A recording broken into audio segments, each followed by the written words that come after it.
ఇంతకీ నిజంగా దయ్యం ఉందా?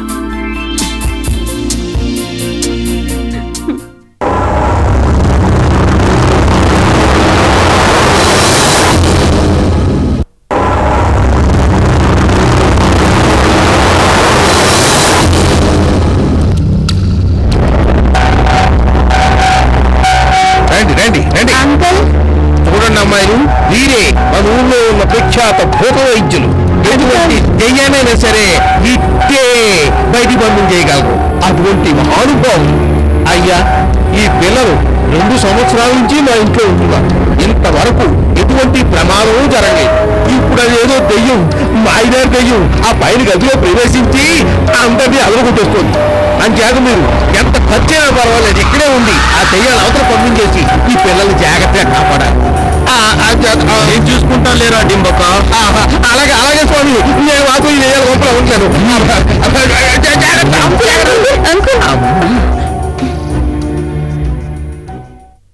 నీకే గదిలో శబ్దం వినిపించింది బాలిక? పై గదిలో నుంచి. ఎప్పుడైనా మీ కంటికి కనిపించిందా? వింత ఆకారం అప్పుడప్పుడు కనిపిస్తుంది. అది కనిపించినప్పుడు భయంతో పారిపోతాం. ఆ ఆకారం ఎలా ఉండేది? తెల్ల చీర కట్టుకుని ఆడపిల్ల ఆకారంలో ఉంది. అవును. ఆ గది ఎక్కడుందో నాకు చూపిస్తారా? పైన. సరే, మీరు ఇక్కడే ఉండండి. ఆ దయ్యం సంగతి నేను చూసుకుంటాను. పదరా దీపాలుడా, అలా దయ్యం పద. ఓం భీం రామ్ ధూమ్, ఓం భీం రామ్ ధూమ్, ఓం భీం రామ్ ధూమ్, ఓం భీం రామ్ ధూమ్.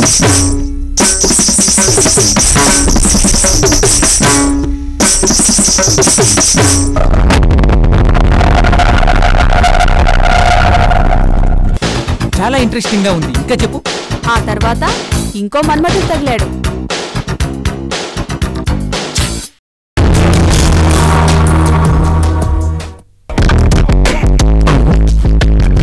ఈ ఇంటికి ఇంత ముందు వచ్చినట్టుగానే వస్తూ వచ్చాను.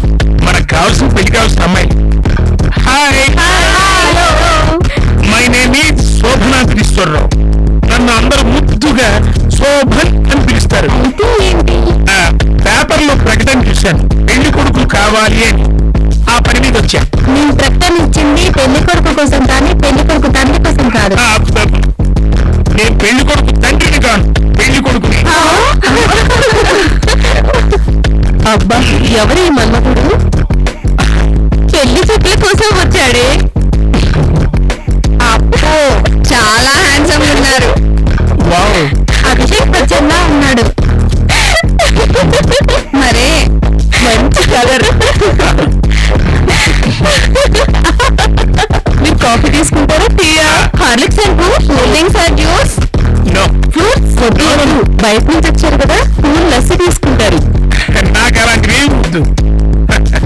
Horlicks and cool, juice and cool drink, fruits ఎలా వద్దులేదు. బయట నుంచి వచ్చారు కదా, లస్సీ తీసుకుంటారు.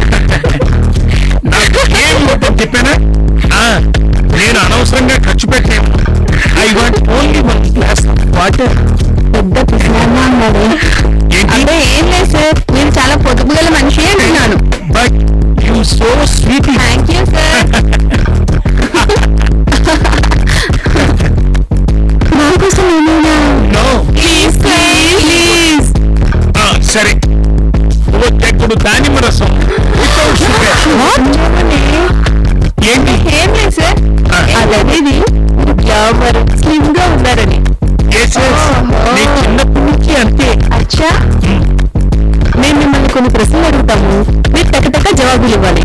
ఇంకేంటి ఆలస్యం, అడగండి. మరి ఇంతకాలం మీరు పెళ్ళెన్నో చేసుకోలేదు. అదో పెద్ద కథ, కానీ కొంచెం చిన్నగా చెప్తానే. ఇస్తాడు కోదులు వీడిను. నాకు ఒక అమ్మ, నాన్న, నాయనమ్మ, 3 అమ్మమ్మలు ఉండేవాళ్ళు. మా అమ్మ నాన్నకి ముసలాళ్ళు అంటే చాలా ఇష్టం. వాళ్ళు చచ్చిన తర్వాతే నా పెళ్లి చేద్దాం అనుకున్నారు. ఎందుకంటే వాళ్ళలో ఎవరో ఒకళ్ళు చచ్చి మా దంపతులు గడుపును పుట్టాలని, అంటే మా కూతురుగా పుట్టాలని. మొన్న మధ్య వాళ్ళిద్దరూ కలిసి దైవ దర్శనానికి తిరుపతికి బయలుదేరి వెళ్ళారు. నా అదృష్టం బాగుంది, ఏకంగా వైకుంఠానికే చేరుకున్నారు. వాళ్ళు ప్రయాణిస్తున్న కారు యాక్సిడెంట్ అవటంతో ఇద్దరూ పోయారు. ఇలా ఇన్ని రోజులు నా పెళ్లి వాయిదా పడిపోయింది. ఇంతకీ మీ 5గురిలో పెళ్లి కూతురు ఎవరో చెప్తే ఆ అమ్మాయిని నేను పెళ్లి చేసుకుంటా. తమరికి కట్నం ఎంత కావాలో? అబ్బే, కట్నం ఏముంది, పెళ్లి కూతురు అమ్మా నాన్న పోయిన తర్వాత ఆ ఆస్తంతా నాదేగా. అయినా మీరింత మొహాట పెడుతున్నారు కాబట్టి సరే, ఓ 10 లక్షలు ఇవ్వండి, అయిపోతాను. మా అమ్మా నాన్నకి ఏదో రకంగా సర్ది చెప్పుకుంటాను. కట్నం ఓకే, ఇవన్నీ ఓకే, కానీ పైనుంచి ఏదో శబ్దం వస్తుంది. మీరు అక్కడికి వెళ్ళి అదేంటో చూసి కనిపెట్టి మాకు చెప్పాలి, కాదనకూడదు. ఓకే? ఒకసారి పైకి వెళ్ళి చూడండి సార్, మాకు చాలా భయంగా ఉంది సార్. నాకైతే చాలా భయం వేస్తుంది సార్, ప్లీజ్ సార్. మీరెవ్వరూ భయపడకండి, మీరేం కంగారు పడకండి. ఆ దెయ్యం వ్యవహారం నే సాల్వ్ చేస్తా.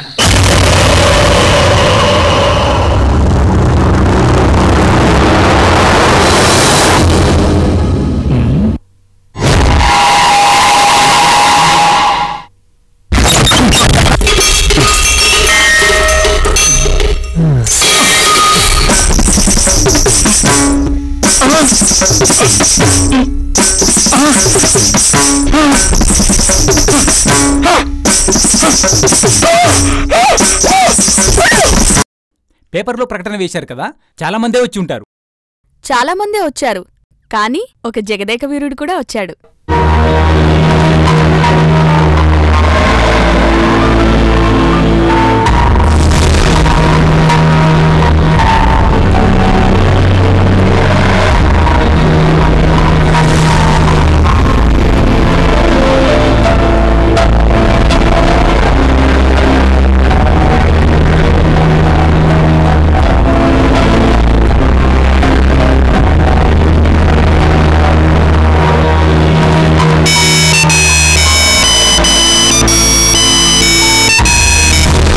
హలో,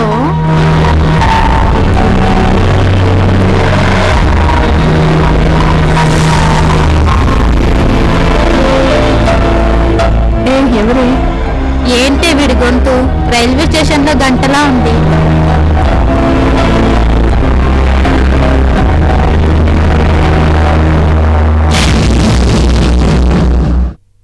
దానికి బేస్ లేదు. రండి సార్, రండి, కూర్చోండి.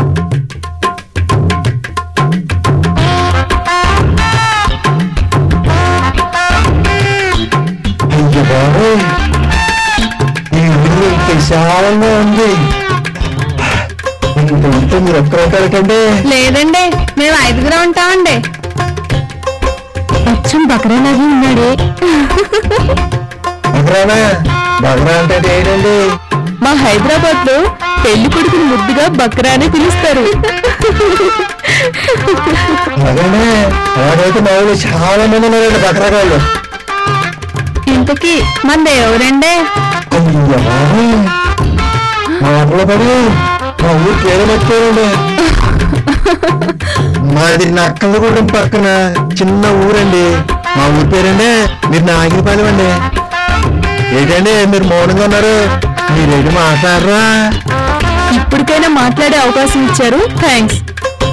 ఎంతకి ఎంత బాగుంటున్నారు. నేను పెళ్లి చేసుకుని బాగుంటారు చెప్తే వేగనే దాన్ని మార్చేసుకుందాం. ఇది ఎక్కడింటి రోడ్డు బాబు? అబ్బాయిలు కదా, అమ్మాయిలు ప్రశ్న వేయాల్సింది. ఇక్కడ అంతా చెక్కమగ్గ ఉందేంటి? ఇది మా వంశాచారంలే. ఓ అలాగా, అయితే మీరు స్నానం చేసి చీర కట్టుకు వచ్చేయండి, తర్వాత కానిద్దాం. లేదు, అదేదో ఇప్పుడే కానిద్దాం. అదేంటి, ఇది మీ వంశాచారమా? అవును అవును. అయితే కానివ్వండి కానివ్వండి. తమరు ఎంతవరకు బడికి వెళ్ళినారో? మనం చదువుకండి, మనం 300 ఎకరాలు ఆసామండి, అందుకనే మనం చదువుకోలేదండి. అంటే నువ్వు వేలుముద్ర గడివా? మరి అంతే కదండి. అబ్బో, చాలా కష్టపడుతున్నారులేండి. మరి మీకు పెళ్లి చేసుకోవాలన్న ఆలోచన ఎలా పుట్టిందండి? అదేంటండి, గట్టు మీద పుట్టాలా, చెట్టు మీద పెట్టాలా, ఒంటరిగా ఇంకెంతకాలం ఉండమంటారండి? పుంజుకి పెట్టలా, గిత్తకి ఆవులా, ఒక తోడు ఉండాలి కదండి. మీరు ఎలాంటి పంటలు పండిస్తారు మీ ఊళ్ళో?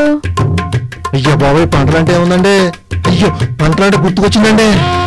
మొక్కజొన్న పంటకు ఆకుతోటి పట్టిదట. మా నాన్నగారికి ఫోన్ చేసినప్పుడు పురుగు మందులు అమ్మని చెప్పాడు. ఏంటే ఎంతకి ఎరువులు పురుగు మందులు అమ్మే కోటి ఎక్కడుందో కాస్త చెప్తారా?